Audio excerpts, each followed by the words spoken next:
پوری کائنات ہمیں گالی بھی دے تو حضرت حسان ہمیں یہ سبق دے گئے کہ جب رسول اللہ کی بات آئے تو گالی دینے والے کی طرف نہیں دیکھنا، ظالم کی طرف نہیں دیکھنا، طاقتور کی طرف نہیں دیکھنا۔ میں نے کہا جی پھر کیا کہنا ہے؟ فرمایا یہ نعرہ لگانا ہے فَإِنَّ أَبِي وَوَالِدَتِي وَإِرْضِي لِإِرْضِ مُحَمَّدٍ مِنْكُمْ وِقَاءُ، میرا پیو بھی، میرا خاندان بھی، میرا سب کچھ رسول اللہ کی ذات پر قربان ہے۔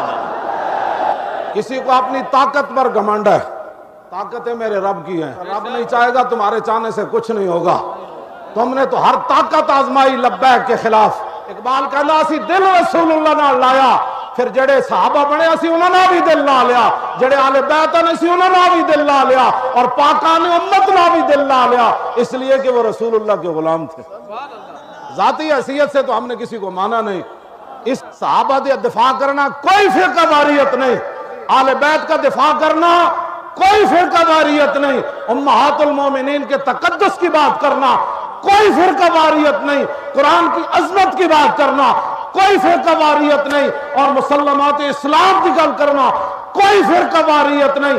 فرقہ واریت یہ ہے کوئی اللہ تعالیٰ کے بارے میں بات کر دے، کوئی رسول اللہ کے بارے میں بات کرے، کوئی صحابہ کے بارے میں بات کرے، کوئی اہل بیت کے بارے میں بات کرے، کوئی امہات المومنین کے بارے میں بات کرے، کوئی کتا قرآن کے بارے میں بھونکے، نہیں ایسے نہیں ہوگا۔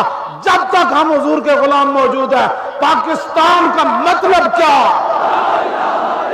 اور دستور ریاست کیا ہوگا؟ اگر کسی لبرل نو غلط فہمی ہے نا تو اے رسول اللہ دے غلاماں دا جوش و جذبہ ویکھ لو۔